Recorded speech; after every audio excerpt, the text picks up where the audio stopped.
Okay, so the beadlocks have been reassembled and put onto the 33-inch tires, the 295/70/17 Toyota MT, so a true 33-inch tire with a G600 Innovate Racing true beadlock wheel with Tech Light rings. So super lightweight beadlock rings. I put them all back together, 12-point grade 8 powder coated black hardware. I had the gold before, but it kind of faded. Hopefully this doesn't fade, but this has a powder coat rather than a zinc coating.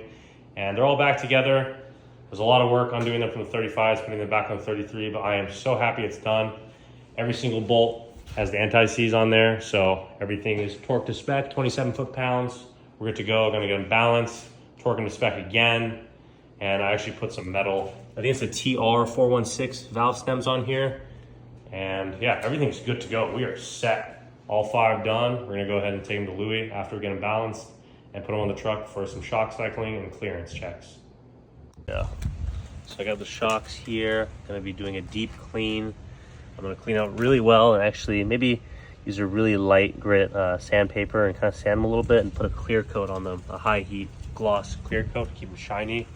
And that way, because the material on the Fox shocks is kind of rough, so it really clings to dirt very easily, the high gloss finish is gonna allow for it to have a smooth body finish. And hopefully sand won't stick to it as easily. But you can see how dirty these are after 2 years. I should be rebuilding them, but then again, I don't really put that many miles on the truck. So these only have about a couple thousand off-road miles, if anything, but they've barely been used. So I'm just gonna wait until the time comes. Right now, the shocks are totally fine. You ready? Yeah.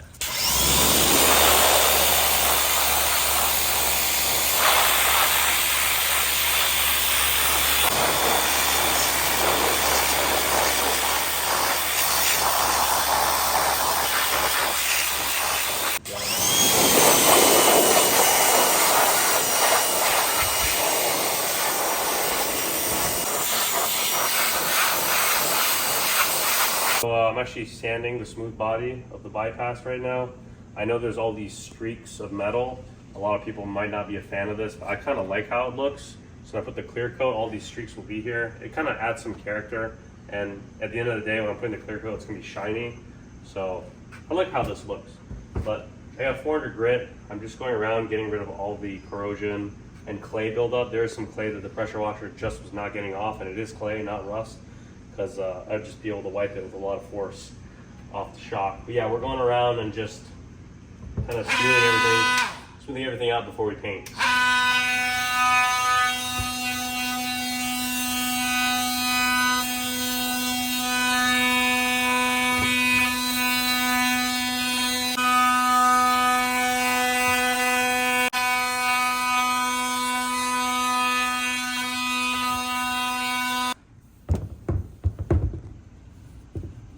Yeah, kind of like the look.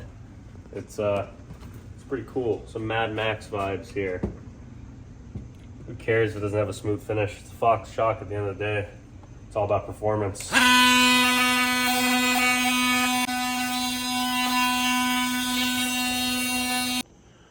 right, we got them sanded. Like I said, 400 grit. I know there's like uneven finish to it, but that's kind of what I'm going for. I'm trying to be different out there as far as my shocks go. But once I put the high gloss clear coat on here, it's gonna be a lot shinier and it's gonna look cool. It's gonna look clean.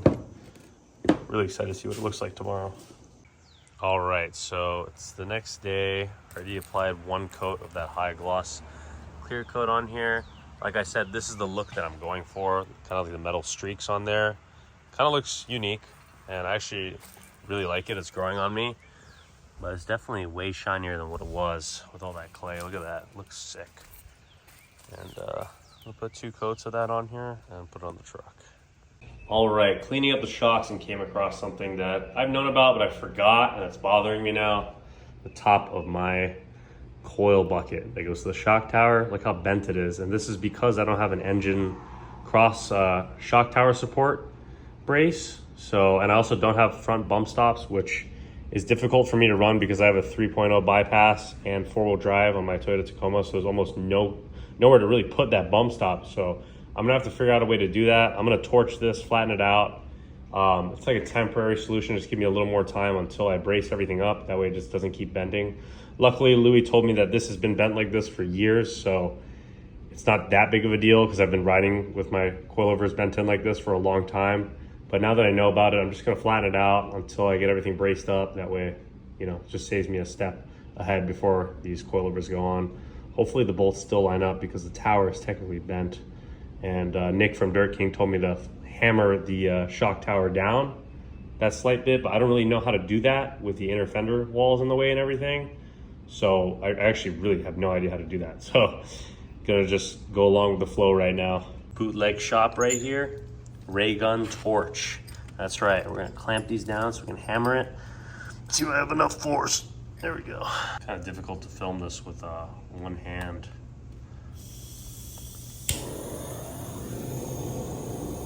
We'll be torching the joints here. That way it'll be easy to bend this back.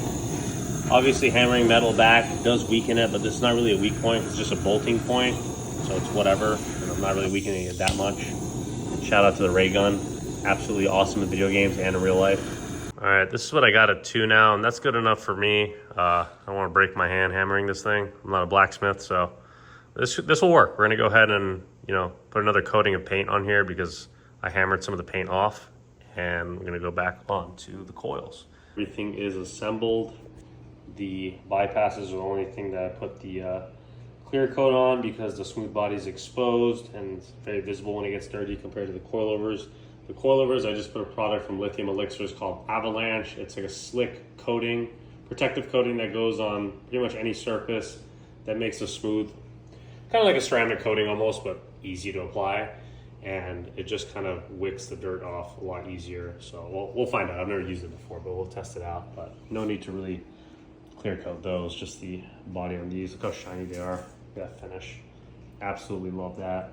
Cleaned up the reservoirs, the knobs. It's just extremely dirty. It was honestly bothering me, but now I'm excited to put these back on. The top of the shocks are now flat, the shock mounts, and it looks pretty good. So we're good to go.